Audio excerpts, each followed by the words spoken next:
Welcome to CFO Talk. I'm Steve Rosvold. And before I forget, write this down, www.CFO.university, and come back and visit us after our guest speaker's done and you've had a chance to see this video. So today we're going to talk about a couple things. We're going to talk about Business CFO, that term and what it means to our guest speaker. And we're also going to talk about the challenges facing the CFO. So right now, I'd like to introduce our speaker, Anand Soni. Anand lives in Dubai. He's a chartered accountant. He's a certified public accountant. He also has held 4 CFO roles over the past 10 years and currently is the CFO of AAB Tools Group. Welcome, Anand. Welcome, and thank you so much, Steve, for inviting me for a CFO talk with you. I'm privileged. Thank you so much. Well, we're excited to have you on the phone. And, we talked, one of the first times we talked, actually, you brought up this concept, the Business CFO. And it really intrigued me, and I really want to share kind of your views on the Business CFO with our viewers and our member scholars. Can you tell us what is a Business CFO? All right. Let me just say a few things about where I'm coming to give you a better perspective. I have been in the Middle East for the last 20 years, and I have worked for family-driven organizations, diversified businesses, manufacturing, contracting, construction, trading, real estate, distribution, health services. Give me a business, Steve, I will handle. And that's how I really define myself. I also have been a pretty renowned conference speaker in a lot of conferences when people invite me. I also conduct corporate trainings and try to help people in whichever way. One thing which drives me throughout and which I'm so proud about is I strongly believe that I compete with myself every minute, every day. That's the way I think we all improve. And that's something which I think it is there within me. That's my driving force. What a great way to approach things. Yeah. All right, you're perfectly right. So let me just get back to you on the Business CFO. Now, you see, when I started first time as a CFO, probably more than a decade back, honestly, I was a bookish CFO. But then I realized things have changed dramatically in the last 5 years. The businesses have become tough, and basically there are 2 main expectations from the CFO. First, whatever happens to the business, whatever happens to the economy, you are still expected to ensure that as a CFO, you take the business from one phase to another. Well, what does that mean? In case your business is in survival stage, you take it to the next stage, which is consolidation, to the next if it is growth, and to the next if it is acceleration. And that's one bullet point for the CFO. And the next is, because of this financial turbulence across the globe, as a CFO, you are expected to ensure that your group is taken care against risks, risk assessment, risk mitigation. Now, Steve, when you have these 2 as the main results for the CFO, then you got to be a business CFO. So what is the business CFO? In my view, a business CFO is someone who understands the nuances of business, regardless the various business models, the few of them which I quoted earlier. Now, the challenge with the CFO is, and let's face it, technically a CFO understands everything. But when it comes to the nitty-gritty of a business, that is not the core area or the core niche expertise of the CFO.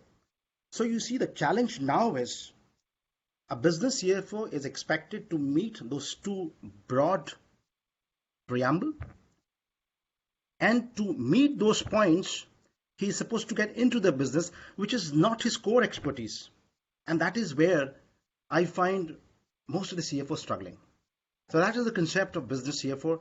And let me share with you one simple example just to drive how exactly it works. You see, in one of the businesses which I was handling, we had retail, trading, distribution. Now the challenge was, when I joined, should we focus on distribution? Should we focus on retail by opening showrooms? Or should we go for joint venture? Now you see, typically, if you are a business CFO, you probably will advise to your board that if it is B2B, business to business customers, then your showrooms probably will help. Businesses like interior fit out, furnitures, that's where you need retail showrooms. Change the gears. If you have businesses which is into health sectors, medicines, food items, where you have B2B and B2C, you probably need a distribution center to get your goods across to your niche audience. Now tell me, Steve, unless you understand the business nuances, how would you in the position to do it? And that is the biggest challenge when I go in conferences and when I'm being asked this question. I find this is still the area where a lot of CFOs are big time struggling. And those of CFOs who can understand it, they have made their way. A typical example, really another interesting. could be between, Well, it's interesting that we learn the finance piece, we learn the accounting piece, we know all those technical pieces, but how do we get that deep business knowledge that you're saying for these nuances that you're referring to? How do CFOs immerse themselves in that? So you have a sales guy who's worked somewhere for 20 years, he's deep into the sales, he knows that really well. They bring in a new CFO who doesn't really know the industry. How do they get to know enough of the business to really be successful? I think there are actually 5 points, 5 areas where the CFOs who are CFOs and the new people who want to become the CFOs have to address. First, get to know the process. Get to know the process of what you're doing. Even if it doesn't fall into your area. For example, a very simple thing, how does a shipment works through?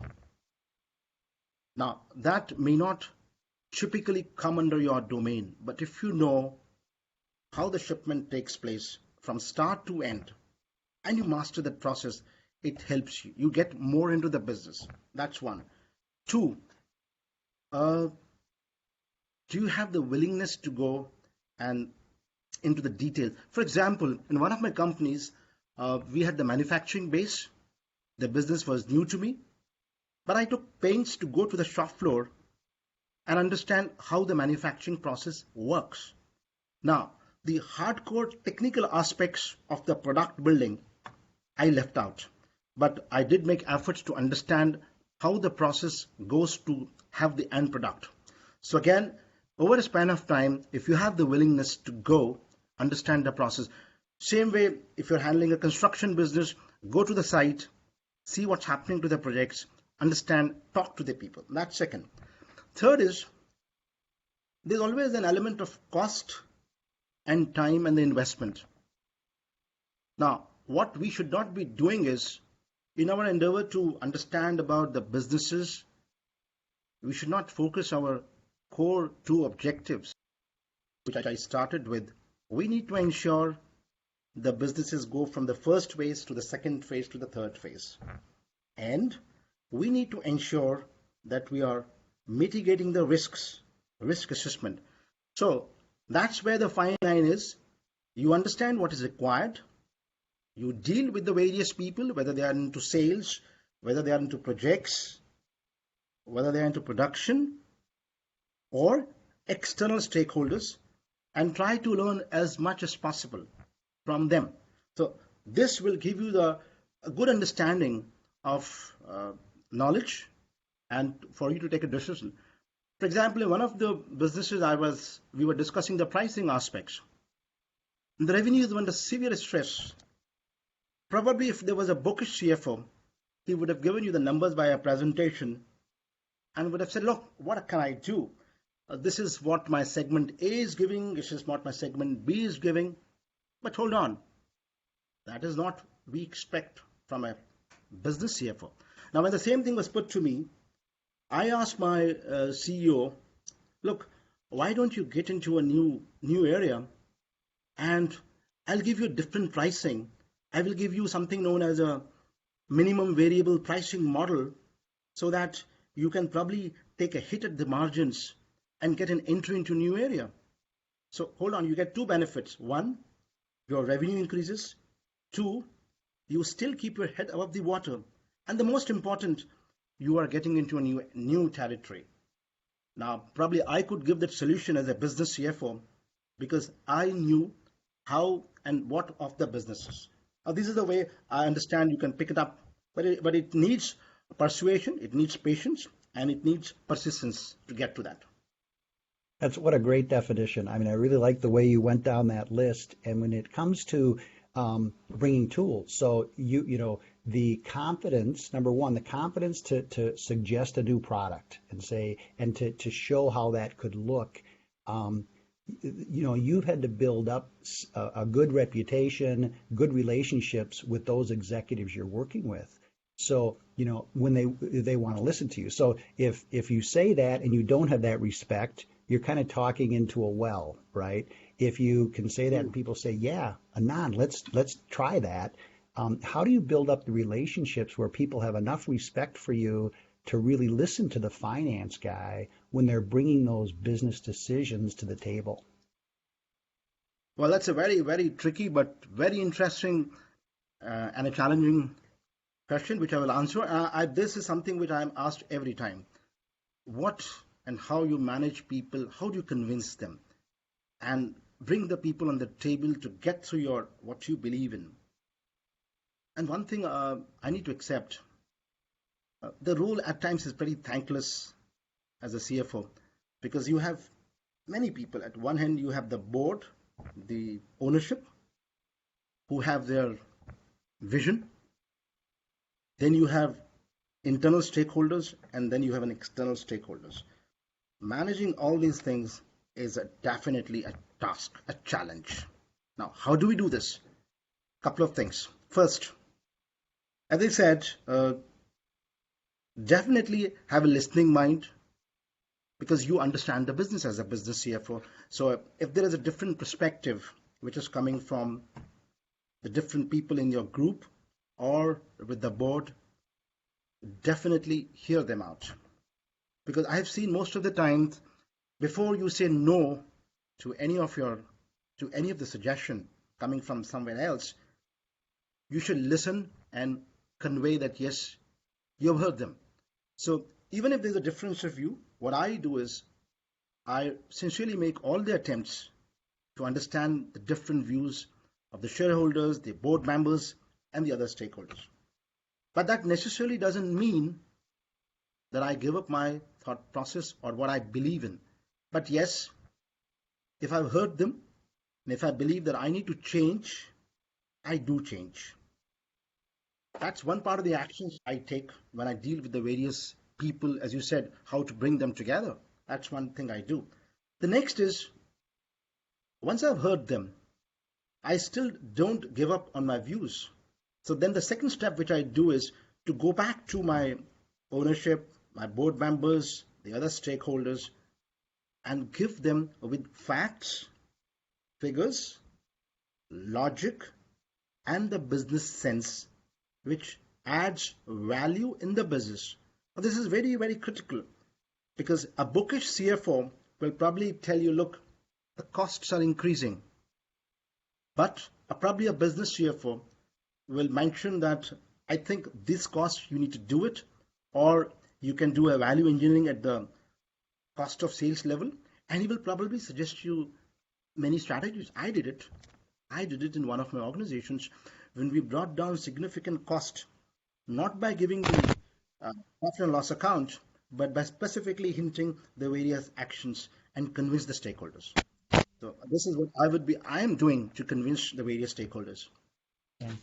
That's very interesting. That's, this bookish CFO compared to the business CFO is really what you're getting at, and that communication piece becomes so important, where they learn you're respecting them by listening, making sure that you're taking into their views, and I think that's a great lesson for anybody, and CFOs in particular, that listening part, the old adage, we have two ears and one mouth for a reason. You should be listening twice as much as we're talking.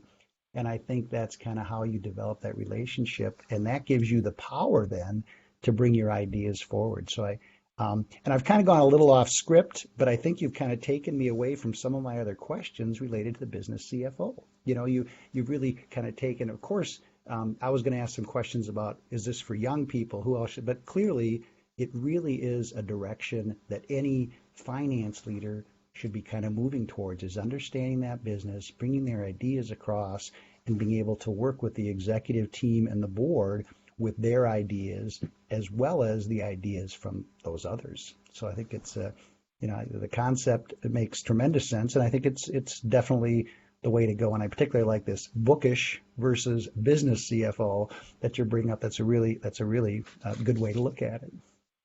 Thank you for that perspective. Absolutely. I appreciate that on the business CFO. Do you have a couple minutes to talk about the challenges? So, it's 2020 now. We're starting a whole new decade. There's so much change happening. What do you see as the key challenges facing CFOs in general today? Well, there are two broad areas of challenges which the CFO I face. First is on the business, and second is within the group. I suspect the 2020 can still be a very tough year in terms of the liquidity. So yes, the cash flow management is going to be a stress for the CFO. And especially if someone like me who is handling so many businesses, I'm handling 8 businesses at the moment under my head. It's really a challenge how to handle all businesses. Again, when I'm meeting those 2 initial objectives, which I had initially mentioned. So it's really a challenge when you're handling diversified businesses, cash flow. That's the biggest challenge, I believe, for CFOs globally. The other part is, as I said, at times it's a pretty thankless job, because if you say something, you are being snubbed as if you are paranoid, as if you don't want growth. And if you're extravagant, well, then where are the controls? So it's a very delicate scenario which I face as a CFO, managing business, investment, money, growth, controls, and meeting the wishes of the board, and yet ensuring that I meet the 2 objectives, ensuring that the businesses succeed, and ensuring that I'm mitigating the business against the risk and the risk assessment. So these 2 challenges are there. But yes, and I don't see that changing in 2020. But I still find it too exciting, too challenging. Every day is a new beginning. But so long as you have the will, so long as you have the persistence, patience, passion to do it, you can do that. You can. That's such an interesting perspective, that because there is this conflict. There's this, you're the stewards of the financials. You have these fiduciary responsibilities for the assets of the company, yet the value added part. So nobody considers that value added. That's protection. And it's only the CFOs and maybe yes, the chairman of the board that recognizes that's really valuable. But people, yes, the rest of the people don't see that. So they see yes, how do you bring in more business? How are you creating? I need to make more sales. I need a better credit policy. And that balance between the commercial aspect and what we call the control aspect. And by the way, I'll give you an opinion right now on the word control. We have done ourselves such a disservice by naming internal controls as, wrapping something up, when actually what we're trying to create is better processes, right? So I think we've done ourselves a disservice as a profession by using this term internal controls, because it's got such a negative connotation. It's exactly what we should be doing. But, but I thought about this recently that it's really internal processes. What we want is the right process. So good internal controls are nothing more than really good processes. And we've let this terminology get into that. We've kind of crept in that, well, I'm an internal control person. And that, anyway, I'll get off my soapbox on that, but I think you're right. This conflict between governance and internal controls and risk management versus being a business CFO, that's a huge conflict for people. And we have to play both roles. And I think that's really it's a big challenge. So cash flow management, can't lose with that one, right? That's such an important aspect for so many businesses. Very few businesses have the luxury of not worrying about their cash flow, and this whole delicate balance. I think that's really a good point. That how we create that and manage that, and it never will change. I don't think. I mean, as long as the CFO has those responsibilities, which I don't see that changing, that's always going to be a balance that we're gonna have to a tightrope that we're going to have to walk. I think it's really important. Well, I sure appreciate the time you've taken. It's mid-evening over in your neck of the woods, and it's early morning here in my neck of the woods. Right. And between us, I think I got up and was awake enough to listen to. And you sure woke me up with a lot of your great wisdom. So I really appreciate that, Anand. How can people reach you? Well, I'm available at all the professional platforms. I'm at LinkedIn, on my mobile, on my email. And one thing I want to share with you, because I always believe when someone has this sort of communication issues, one thing I've realized, and I'm so convinced, for you to be an effective professional, whether it's a CFO, CEO, or whatever, I think communication is the key in the current times. The fact that you have responded to someone, you may or may not accept what he's saying, you may or may not give a convincing response, but the fact that you have cared about someone and the fact that you have reacted, and I have observed many successful people in my career over the last 15 years, and one thing I've found in all of them, very prompt, very quick in at least saying what they have to say. And that is the key point, which, as I said, if you have to be an effective business CFO, you need to have this too. So put it simply, I'm available, except the sleeping time, probably all the time. Very quick response, WhatsApp, email, LinkedIn. Yeah, that's it. Well, and great. mobile. Well, okay. Well, it's sure been a pleasure to listen and have you share kind of all your wisdom with us this morning in my time. And we'll share this with our network, and everyone can learn from you.